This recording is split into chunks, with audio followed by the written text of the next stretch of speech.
This is The Lonely Voice with Peter Orner on Book Public from Texas Public Radio. I'm Yvette Benavides.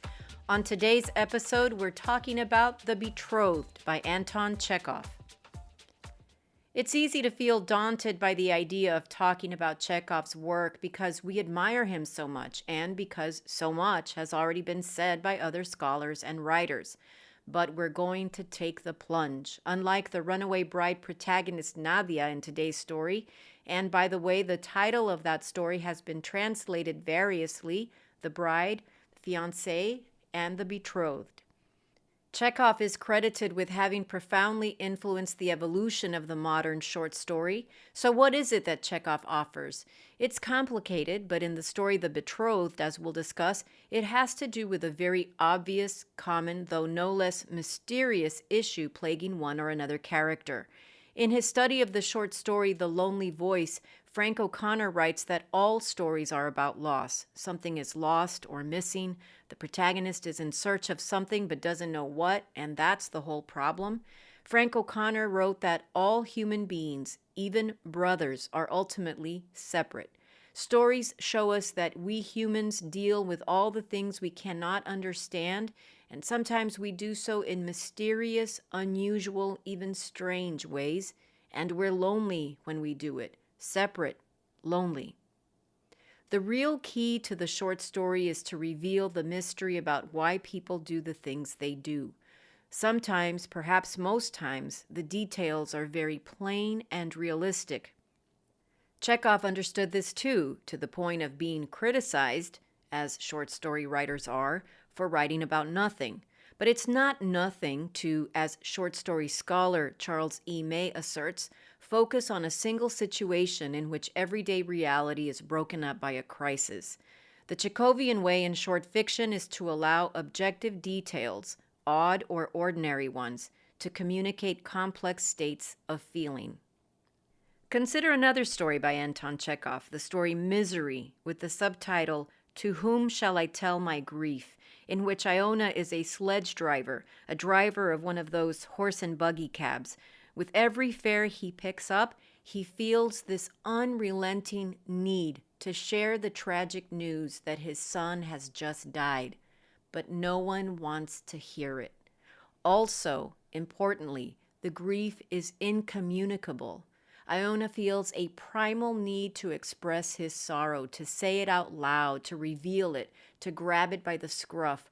The story becomes that control as the author Chekhov holds it, and while it bucks and protests, we look closely. He pulls it out of the cab or out of the stable where Iona feeds his horse and into the light and says to us, "Here, can you see it?" And we do. In a way, we do.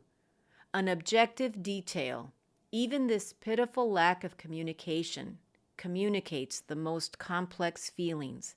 It doesn't solve anything, but the thirst for speech is quelled for us, the readers, and helps us consider how the most profound mysteries about these poor, lonely people can connect us.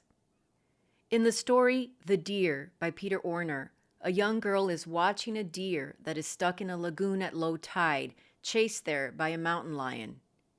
She was only a kid, writes Orner, but as she watched the deer out there alone, she knew almost right away that this was something she'd carry the rest of her life.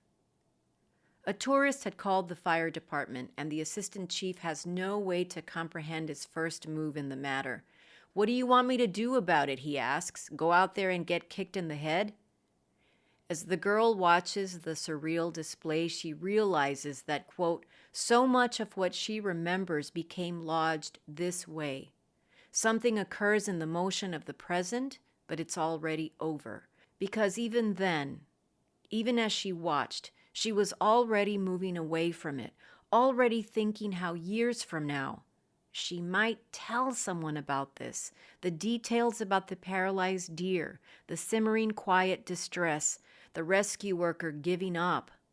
But the memory will stay lodged there in the darkness of her mind, the inexplicable silent terror, the dreadful knowledge of situations that can never be resolved, that can only end in loss for the character, of innocence, say, of invulnerability. The mysteries of life that connect humanity will rise up with the reader. Today's story by Anton Chekhov is The Betrothed, the author's last completed story, published in 1903, a year before his death from tuberculosis. The protagonist is Nadia, a young woman engaged to be in a loveless marriage that she narrowly avoids by doing what runs counter to our expectations for a story set in Russia at the turn of the century. She leaves. She runs away, leaves her small provincial space for St. Petersburg to go to school. Urging her on to commit this act, which unmoors her mother and paternal grandmother, is distant relative Sasha, a fascinating character who's highly educated but doesn't do much in his life because he's disabled by tuberculosis. In her mother Nina, Nadia sees a future she cannot accept, a woman growing older and relying on the goodwill of her mother-in-law because her husband has died, a woman who immerses herself in books about romantic love that leave her weeping inconsolably even when she hasn't read the entire story. Nadia also stammers through her own ennui, never fully articulating what ails her, which is, as we know, the prospect of marrying Andre, a man who seems able-bodied but still disinclined to do very much with his time or his life.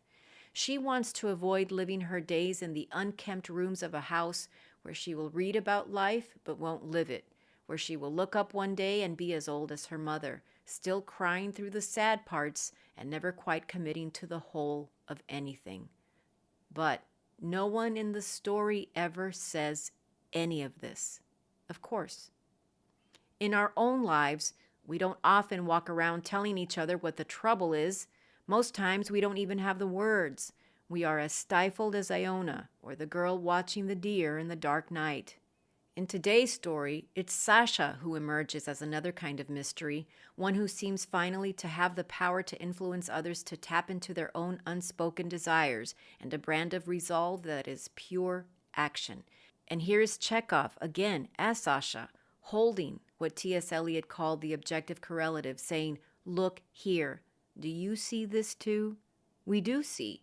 But we also see the ways the characters in the story can't express the truest of their problems, their losses, what's missing, what makes them these lonely voices with perhaps no one to listen to them, except for us readers with our senses primed for everything.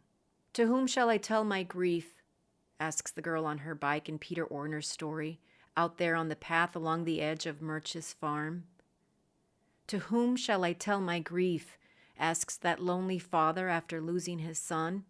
He speaks it into the ear of his faithful horse at the end of a day of driving the insensible, unhearing talkers. The horse chomps on her hay and breathes on the poor man's empty hands as he talks to her and tells her to imagine losing her own dearest little one, asking her if she can imagine feeling that insuperable loss too. Peter Orner and I discuss now The Betrothed by Anton Chekhov. What do you think about her? What do you think about this Nadia? Who isn't Nadia? Yeah. Who isn't indecisive? Who doesn't know what choice to make? The important ones, the unimportant ones. She's somebody who is the story opens with her, she's engaged. She's engaged to this, I think, pretty hilarious minor character. I mean, utterly minor. Like this. That's why I think the later translations, I kind of, whether Constance Garnett was correct in calling it betrothed, it strikes me as being kind of more active, almost like is it like a verb to be betrothed? Like a verb rather than the sort of like the fiance or the bride which is the most recent translation. It seems to me that she is somebody who's engaged to be married, and like a lot of people, she thinks that's a bad idea, and that's very upfront. At the beginning of the story, she doesn't quite know why it's a bad idea, and by the end of the story, she absolutely knows why it's a bad idea. But it's so ordinary. It's so beautifully ordinary, this story. I like the idea that that Andre has the same name as his father, because that didn't necessarily have to be the case. Of course, it's a common thing to do that, to have a father and son share the same name. But I just feel like, oh yeah, that's so kind of perfect. I mean, weren't you a little confused by Nadia and Nina too? I had to go back and forth. I had to finally be like, wait, which one's Nina and which one's Nadia? Like, I who's the mom and who's the, I have who's had the to do bride? that. I don't know why that is, but I have had to do that. And, Sasha's the standout. Yeah. And, from the very beginning of the story, we already know that Nadia feels like crying. And she's 23. Since the age of 16, she had longed passionately for marriage, as one does perhaps at the age of 16. And now at last she was engaged, and suddenly she's not sleeping well. She's moody. She's restless. So things are getting strange right away. First page, third paragraph. And I also paid a lot of attention, I think as people do, to the sounds in the story. There's a lot of noise. There are frogs croaking in the second paragraph, and as you know, there will be other noises throughout. But already from the outset, there's this connection between her listlessness and these noises, and it's noise. It's like an intrusion on her space. Yeah, I mean, we're out in a provincial town. A lot of Chekhov stories take place in these places, where there's, and these are fairly well off people. And, she's going to get married to a local guy. That paragraph you mentioned, Nadia, was 23. Ever since she was 16, she had been passionately dreaming of marriage. And at last, she was engaged to Andre. I mean, he could make this easier, but he doesn't. The young man who was standing on the other side of the window, she liked him. She liked him. The wedding was already fixed for July 7th, and yet there was no joy in her heart. She was sleeping badly. Her spirits drooped. Again, and there's so much. I mean, we've tried to be not hyperbolic, used to be hyperbolic about Chekhov, but I will say that his ability to sort of undercut himself in a line is demonstrated here. She liked him, and then the wedding was already fixed for July 7th, and yet there was no joy in her heart. She was sleeping badly. Her spirits drooped. It's just like completely, like the story is right there. She thinks she likes him. She thinks this is a good idea, but then why is she sleeping badly, and why are her spirits drooping? Yeah, and then there's people rushing about, knives clattering, door banging, and it's just not. The noise continues. And she felt that life would go on forever like this, never changing. And a lot of the clattering and a lot of the noise, not the frogs and other noise, but a lot of it has to do with the fact that they're preparing for the wedding. Yeah. Which is, I guess, in a month or so. I always try to look at what each section, and that it's divided by Roman numerals, what each section is doing. I try to sort of see how how the beads connect to make one thing. So there's some really good setting up of things, of characters and the situation, and Sasha, of course, and his presence in their lives. So immediately he's complaining that no one does anything. Immediately. And when he talks about Nadia's mother, she's a good woman in her own way. Your mother's very kind and charming, of course, but how can I put it? Early this morning, I popped into the kitchen and 4 of the servants were asleep on the bare floor. They don't have beds. Instead of bedding, all they have is rags, stench, bugs, cockroaches. It's all exactly the same as 20 years ago. Nothing's changed. Nothing's changed. But who the hell is Sasha? Right? Sasha is, he's the son of a distant relative who's kind of become a member of the family. Yeah. Because the distant relative was poor, and the grandmother helped out the distant relative by sending this Sasha to university and then to art school. I guess. And also he comes there for months at a time and kind of sits around because he's convalescing, because he's ill. Yeah. So he is just, and again, it's tempting to think of, like the doctor character in Uncle Vanya. And the Cherry Orchard has a couple of characters like this at least, but I do think that Sasha is unique in a way because he's so opinionated, like Uncle Vanya himself, like so opinionated, and yet, what is he doing for himself? Yeah. To improve his own lot? Like, so Sasha's, a little bit of a freeloader in this family, and everybody loves him. I love him too, and I agree with the things he says. He's right. The servants should not be sleeping on the floor, but Sasha has long been in position to maybe speak up about that and hasn't. So he's just idly talking.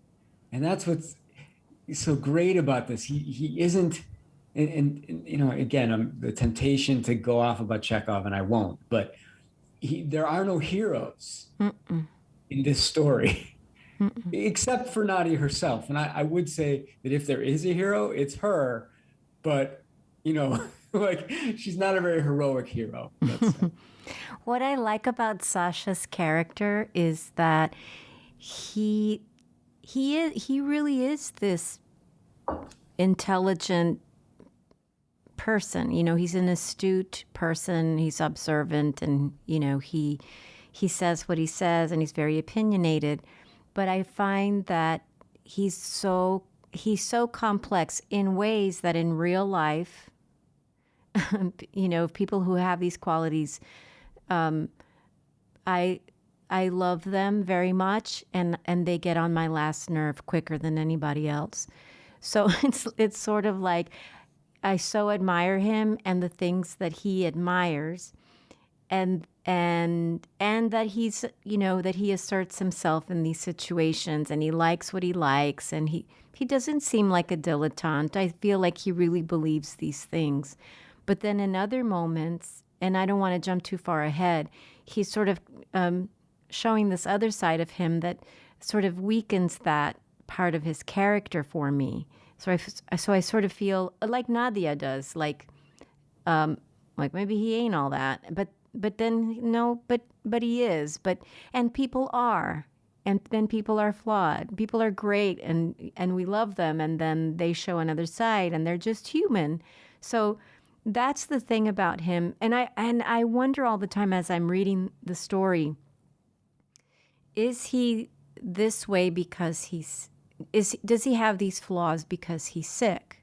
Or is he incapable of doing more because he really doesn't believe the things that he is saying? He can't put them into action. I would love to think it's the former, but I suspect it's the latter.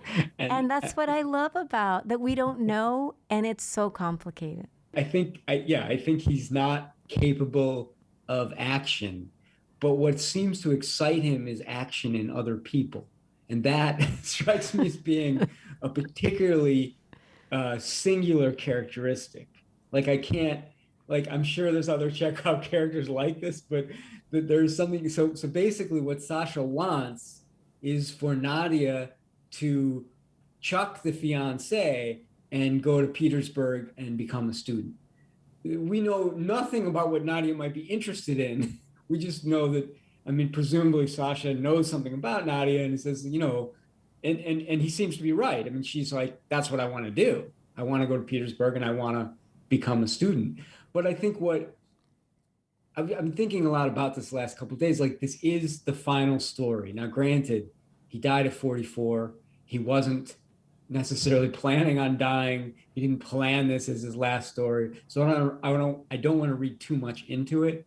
But I think, this is the end of the line. And I think that in some ways, it does tell us kind of where he is at this point, Chekhov. Yeah. And I think where he's at is that he's looking for a story in places that even he may have thought they weren't. What I'm trying to say, I mean, he's famous for saying, "Give me an ashtray, I'll write a story about an ashtray."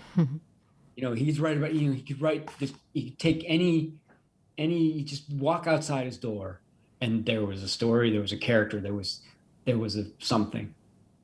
And I think at this point, anybody would be forgiven reading the story for the first time to think it's a love story between Sasha and Nadia.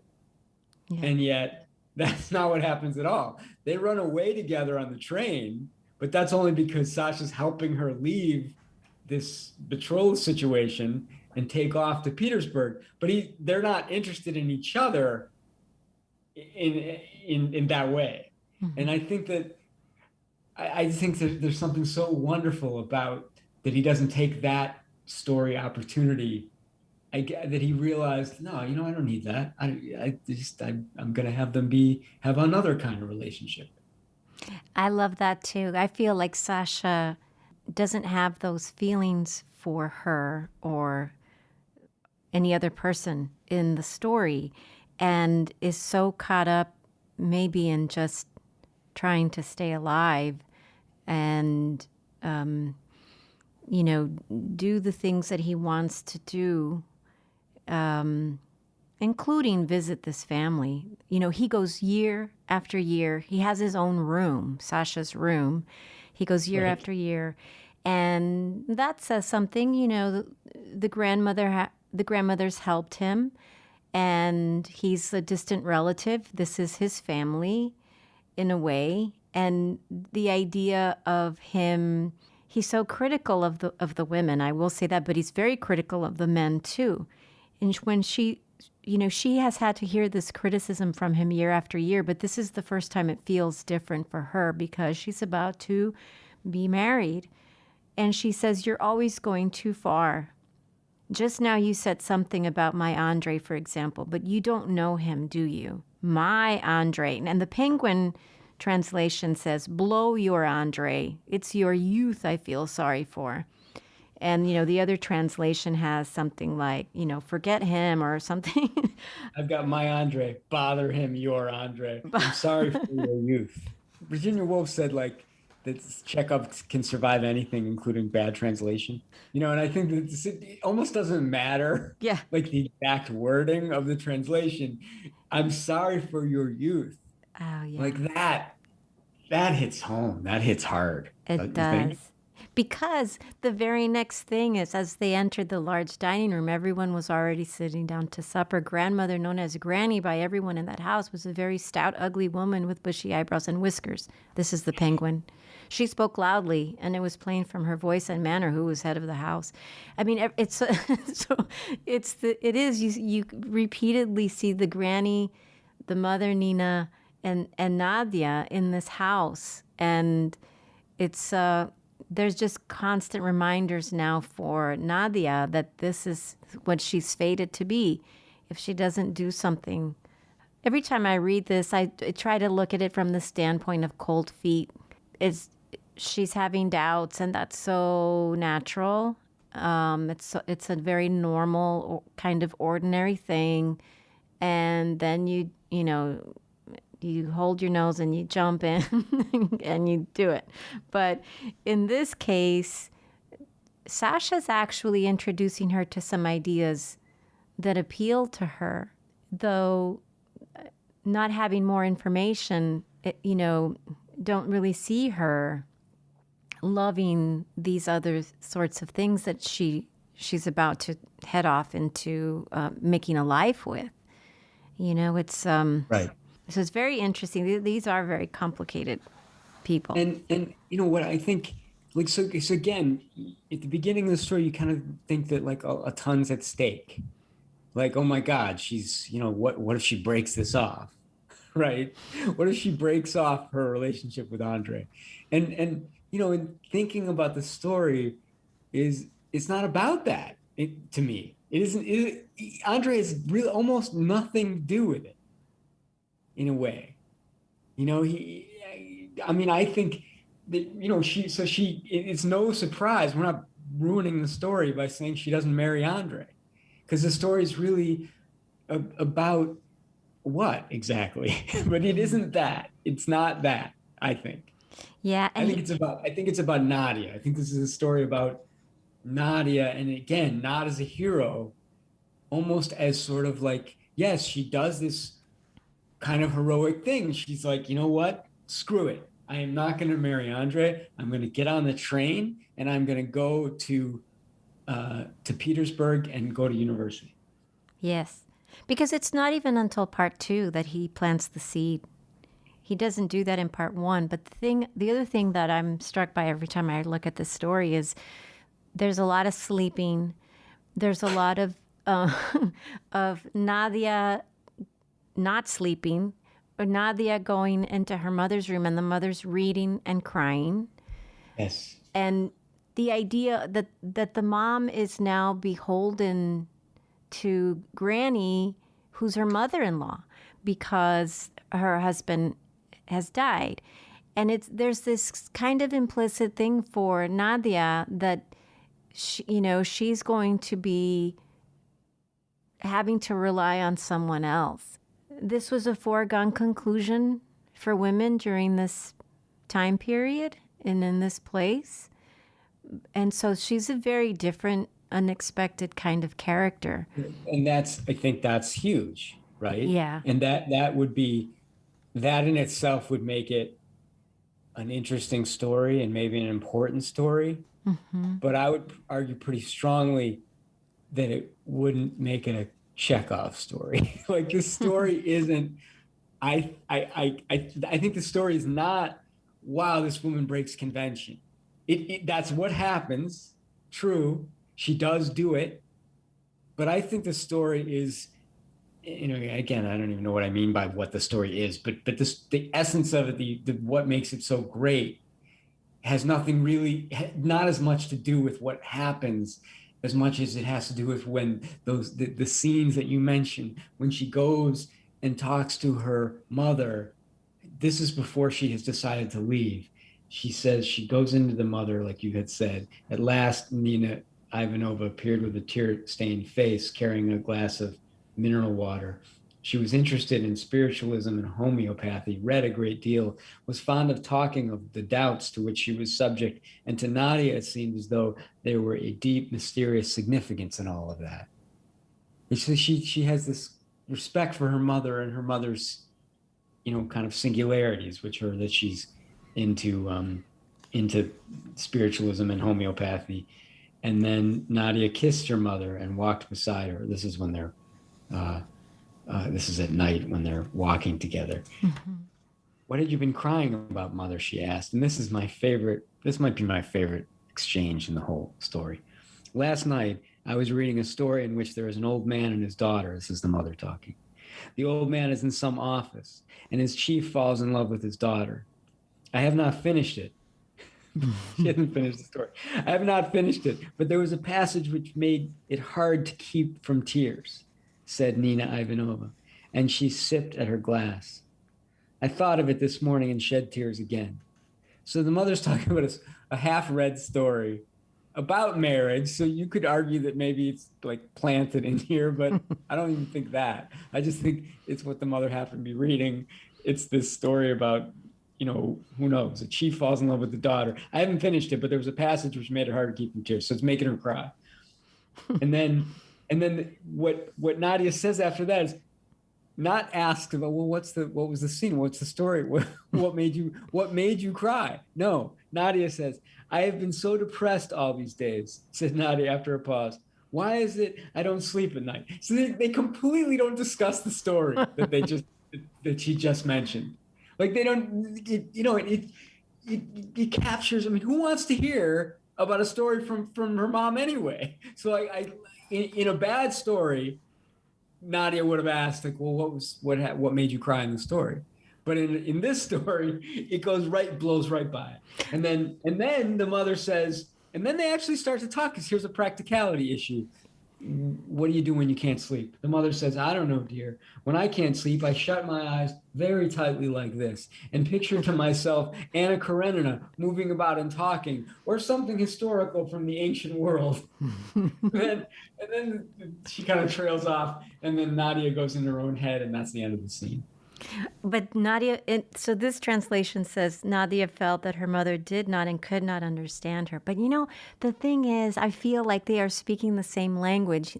Nina's always crying. Nina always has, these wet eyes and the diamonds on her fingers, and she's always crying. And I feel like in that moment, when she says, "This story made me cry." I mean, we are all moved by the stories that we read, but there's something else going on. She didn't finish the story. She still moved to tears. Something else is up. And in that moment, Nadia can say, "I'm miserable too." And of course, she doesn't say, "I'm miserable too." She says, in this translation, "I've been feeling so miserable lately. Why can't I sleep?" It's like she wedges in this simpatico, like this mirror thing, like, "Me too, Mom." The mom's crying. The mom will never be able to put her finger on exactly what's wrong. But Nadia's looking at Nina as the story progresses and only 1 year transpires. She sees her mom age and seems smaller. And that's a very difficult thing for us to see as adults. And we see ourselves. That's when we really see ourselves getting older too. And I see something, if nothing is for nothing and everything means something, I just see all these Chekhov's guns all over the place.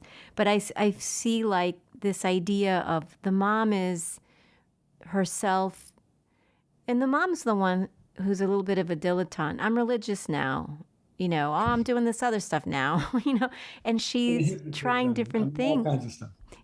Yeah, she's trying different things and looking for her way, and everything is like just this short-lived kind of little hobby or interest, and she sort of moves on, doesn't finish the story, So I like that complexity too.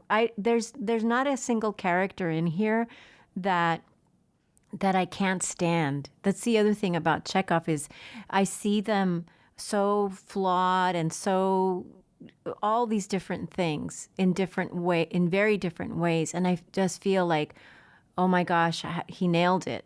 I know someone like that, or oh, that seems so plausible to me, and oh, of course the granny's like that, or whatever. It just moves the whole fangirl side of me wide open again. I think just going back to this scene, it's hilarious to me that she doesn't finish the story. And I think I can't help but read into that. And, like you said it, like one of the impetuses for her not wanting to get married is because she sees what happened to her mother, which is that she was in a loveless marriage, and now the father died apparently.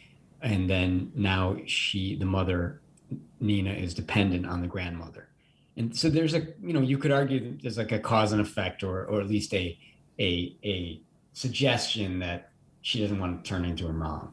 I see that. But I also just think that there's something so beautiful about the fact that Nina, the mother, cries about a story she hasn't finished. And it just strikes me as being like, Chekhov knows you don't have to finish the story, because it's not about what happens. It's about something, it's about some moment that gets you, and that's what happens to Nina. Some moment has gotten her. It as often happens, you read something in fiction, and it strikes a chord and it shatters you. And I feel like that's what happened to Nina. But like Chekhov it's so beautiful, he doesn't even tell us what it was. And Nadia doesn't ask. It just is what it is. It is what it is, exactly. So it's like, it's not what happened. It happened. It's not what happened, but that it happened. It's like, what's moving Nadia to St. Petersburg? It doesn't matter. It doesn't matter what specific thing. It's that it happened. It's that it happened, that she broke the cycle, to use the vernacular of today. But Yeah, I just feel like that's what this story, like the story she didn't finish reading that made her cry. I don't know, but when a story carries me away like that, I want to finish reading it and then go and tell somebody about it. But it's sort of like it, that's not the point for the mother. And And like you say, she it isn't. I mean, we need her to go to Petersburg, but in another inferior story, that would kind of be like this sort of opening up, this great opening up of freedom, etc. And here's this hilarious passage of Sasha. This is before she's made the decision to go. If only you would go to the university, he said. Only enlightened and holy people are interesting. It's only they who are wanted. The more of such people there are, the sooner the kingdom of God will come on earth. Of your town, then not one stone will be left. Everything will be blown up from the foundations. Everything will be changed as though by magic. And then there will be immense, magnificent houses here, wonderful gardens, wonderful fountains, remarkable people. But that's not what matters most. What matters most is that the crowd, in our sense of the word, in the sense in which it exists now, that evil will not exist then, because every man will believe and every man will know what he is living for, and no one will seek moral support in the crowd. Dear Nadia, darling girl, go away. Show them that you are sick of this stagnant, gray, sinful life. Prove it to yourself at least. So, okay. All that starts from, if you would go to the university, if you only go to the university, there will be, and only if other people will too. And God knows we know this isn't true, right? That they will have magnificence on earth, and that this stagnant, filthy town is going to be replaced by magnificence if only, you follow the life of the mind. She does go. She does go. Of course, she says later on, I think it's the next page, she even says to herself, this absurd speech is an absurd speech. And yet there's something about it. There's something about Sasha pushing her to not get married. Again, not because he wants to get married to herself or be together with her or nothing like that. He seemingly wants her to have something that she may in fact want. mm-hmm. Certainly she doesn't want to get married, and he knows that. So, but there's no straight up forward like let's say in a lesser story, Sasha gave a reasonable speech, like, no, you should go and study, and then after that, if you want to get married, sure, but at least you'll know, like, if you get married, you won't be able to go study, and that'll cut that off. But you know what I mean? There's a way you could make that speech reasonable. Mm-hmm. Instead, Sasha makes it almost insane. So it's like that's what's making her. You know what I'm saying? This is Yeah. Nothing fits. It doesn't fit, and that's what I admire so much. But and then in the very, very next section, she is with Andre visiting their future house. Yes. And then it's like, oh. So what happens now? So they're looking at the place. They enter the dining room with all of its, there's this I feel like there's this great energy and effort to describe very specific things. Half light, 2 beds stood side by side, giving the impression that the room had been furnished with the intention that everything there would always be perfect and could never be otherwise. That alone is sort of like, but it gives the impression, but it's not true. That half light line and the beds in all of I've got 3 translations here, none of which are the one you have, which just shows you. Uh-huh. I don't know what it shows you, but people are still feeling the need to translate this story. It just, I think that's a sign of how alive it still is in the original, and they just want to keep chipping away at it. But each of my translations here has the beds and then into the bedroom. Here in the half dusk stood two bedsteads side by side. Wow. And then in another translation, the half dusk is in a different part of the sentence, but they use this word half dusk, half light. Like we know I mean, that's kind of the essence of the moment. She's Yes. seeing this place, which is sort of like, it's pleasant, but there's something deadening about it in that half light, half dusk light that chills her to the bone. In fact, he has his arm around her, and at a later point she describes that as being like held with an iron hoop. Yes, yuck. He says he was holding her around the waist, talking to her so affectionately, so modestly. He was happy walking around his new house, but all she saw was vulgarity. This translation says stupid, fatuous, intolerable vulgarity, and that arm around her waist seemed as hard and cold as an iron hoop. Every minute she was on the verge of running away, sobbing, throwing herself out of the window. And then he's like, look, water. Water. We have water in the bathroom, and not even that. She's like, He's particular about how much water, right? He says something like it's got 200 gallons I put in there. So we're going to have, we have water. So, he's making this wedding's this is far along. Like they've established this place that they're going to live in. It just sickens her. Which it doesn't sound like a necessarily bad place, although we didn't talk about the painting. And he says it's by Shemaninsky, as if she's supposed to know who that is, some mediocre artist, a naked woman on the wall, and that, she's gonna have a upper middle class life in this provincial town, and that's what it's gonna be. But I love it. It's a naked lady with a broken handled vase. Just the idea of that, it's almost too much. It's just too much.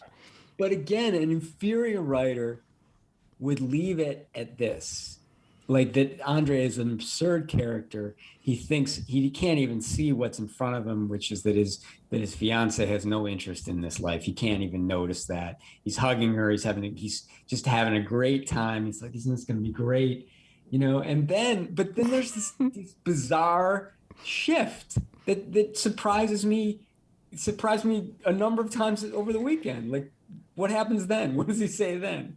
When he says something like, do you remember when Sasha said I didn't want to do anything? He's right.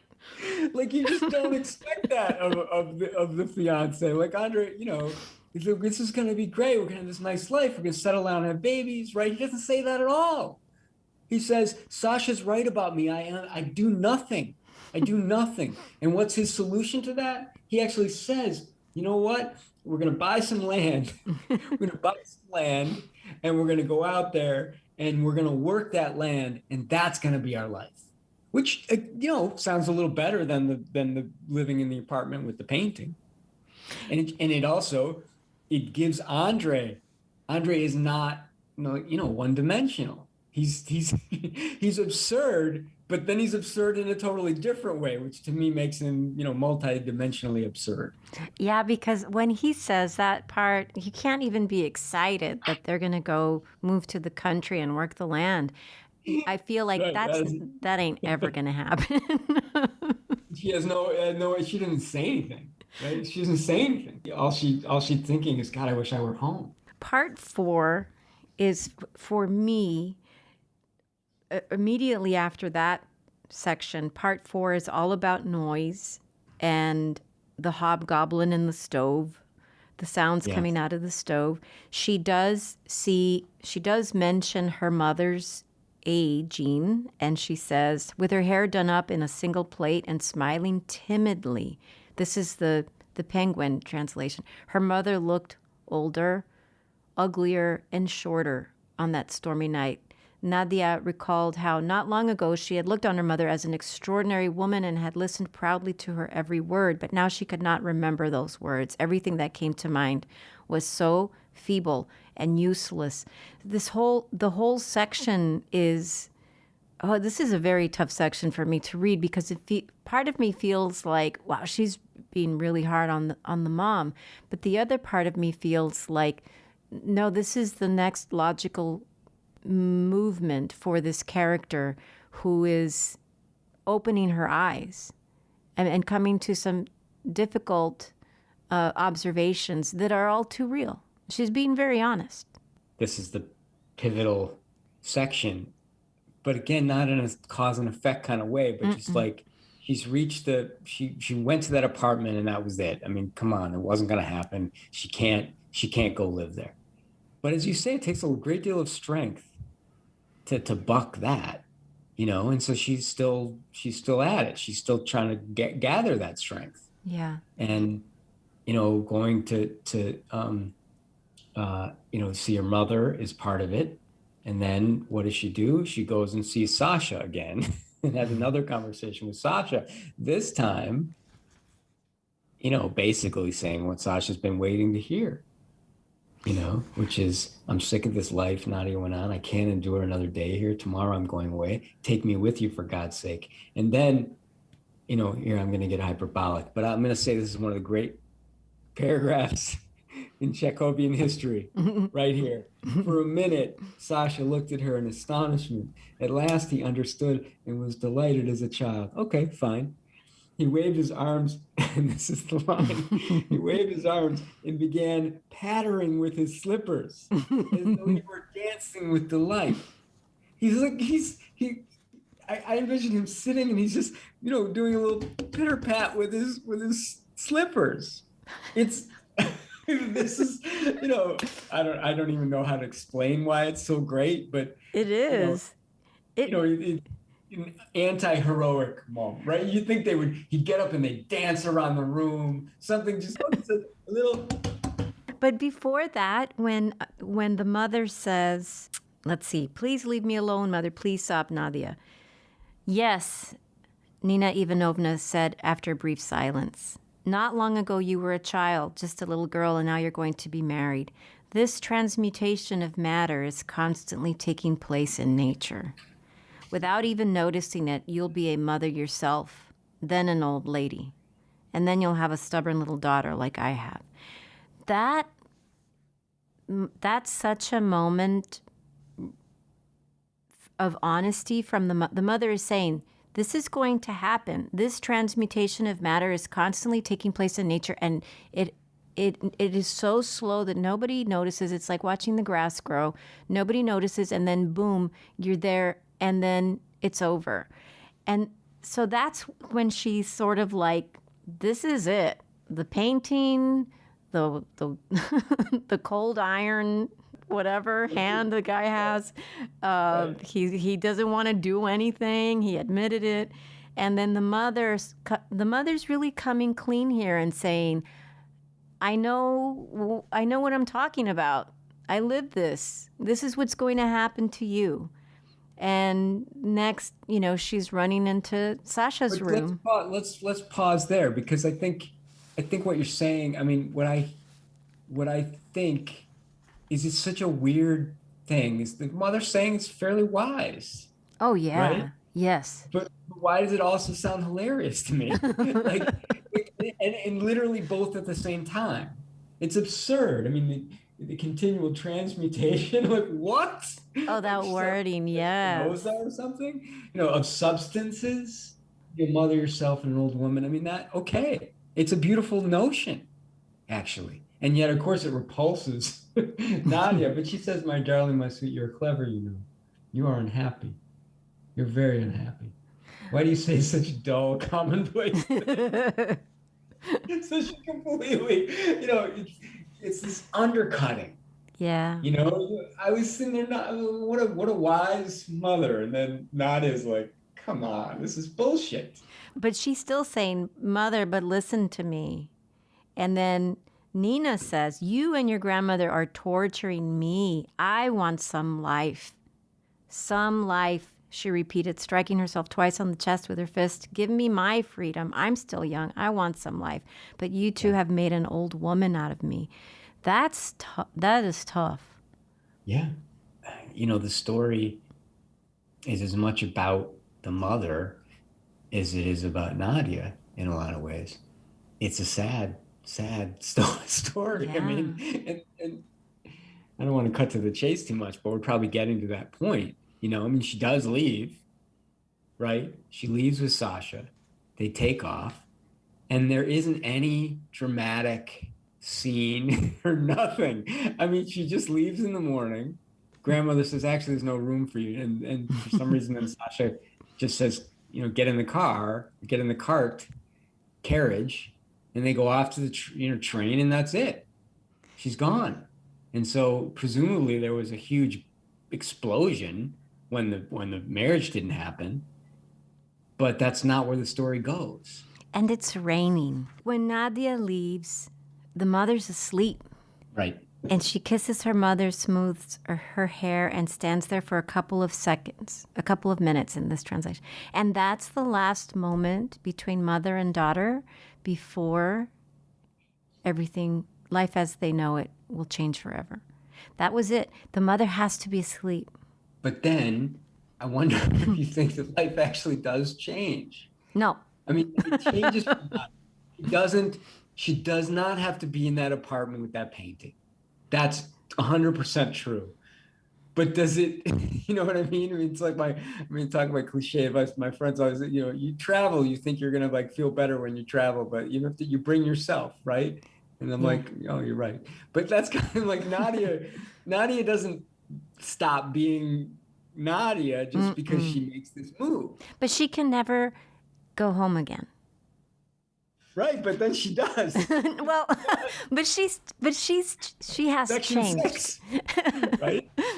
But she has changed, I think. Yes, I agree. Okay, but you're right, because there were moments when I remember recalling that feeling, and even when I read it recently of I couldn't remember. I thought she's not going to stay there, is she? Because it's so easy just to fall into the old routines, especially when you see that things haven't changed that much in the last year. It just is. It would be so easy to just fall back in. She did feel homesick. Yeah.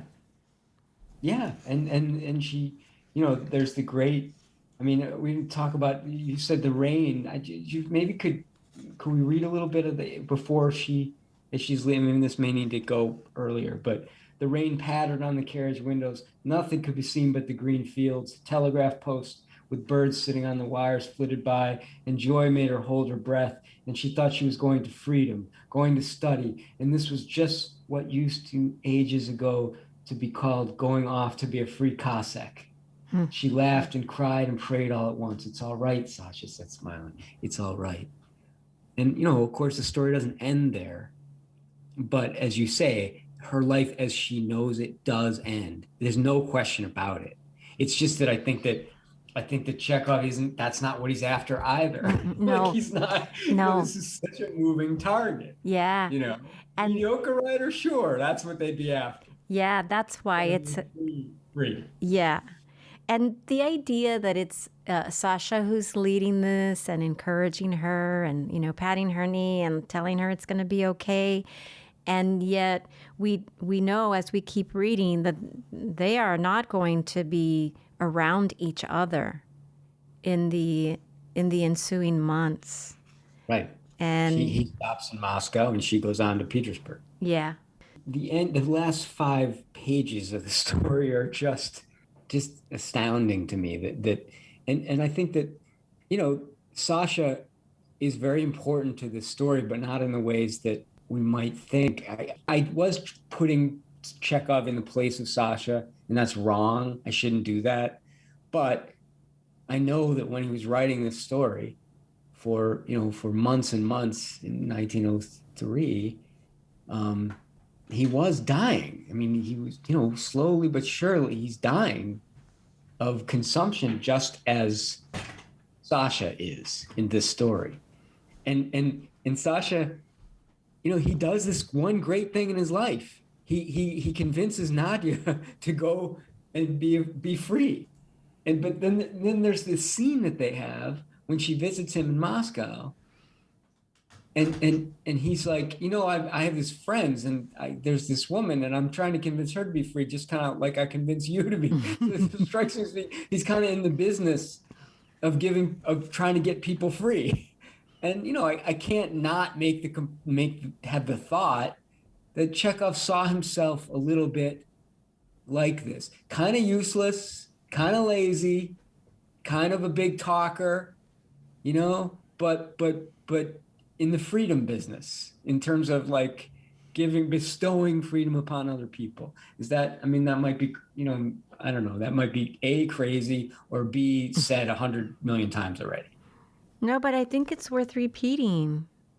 I really do. Like every time we come back into the story, if all of these same things are still occurring to us, I think we should say them. But what do you make of that? Where he says, I've been trying to persuade her to go and study. I want her life to be transformed. So, I mean, I hear what you're saying, that he's on this mission to do this because he's not going to be around to do it. And people like Andre are too lazy, so somebody's got to, Right. And, and just, I mean, think of it. I mean, Chekhov has, died at 44 in 1904. It's now 2020. We're still talking about him not like he's some relic, historical relic, teaching us about a time period. How many people do we know willingly get trapped every day, and I mean, and he's still like freeing people, like they read. I don't know if people read Chekhov and run away from their husbands or what. I don't know, but I just think that there is this sort of notion that you don't have to live in that house with the painting. You don't have to live with those beds, and there's something just so basic about that. And God knows, every artist says this too, but there's something about the way that he says it, again, not as a hero.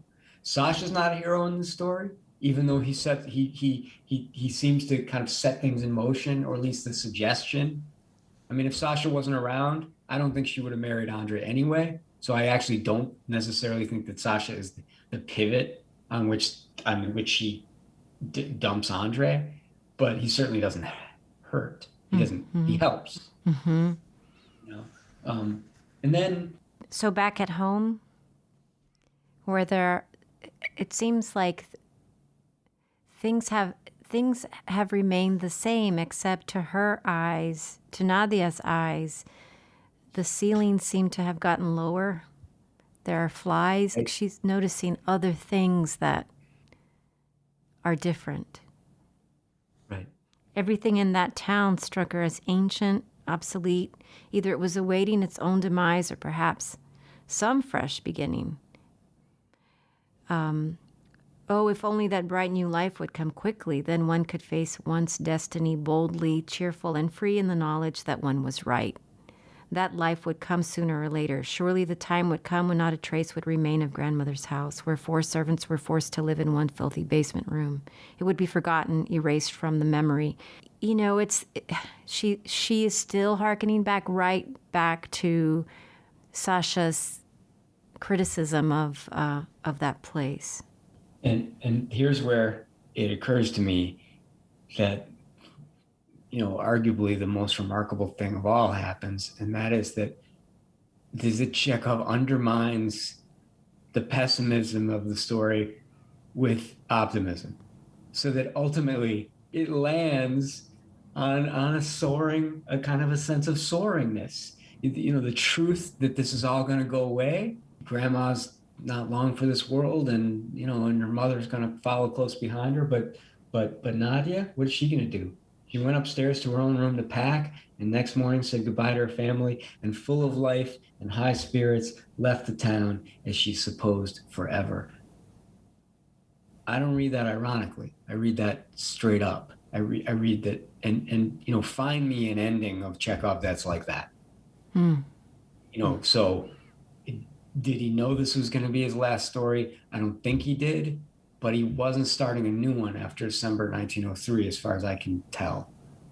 So, I think there's a strong argument to be made that, that he wanted his last story statement. I mean, the complication is this is never neat, and it's not neat because then the cherry orchard, which you might argue ends on a more darker note, for sure. is a different statement. But I read the last line of his fiction as being sort of like, go forth into the world, Nadia. Anton Chekhov is the author of The Betrothed. We shared excerpts from the translations by Constance Garnett, S.S. Koteliansky, and Gilbert Kanan. Peter Orner is the author of the story collection Maggie Brown and Others. The story The Deer is published in that collection. He's the author of 5 other books.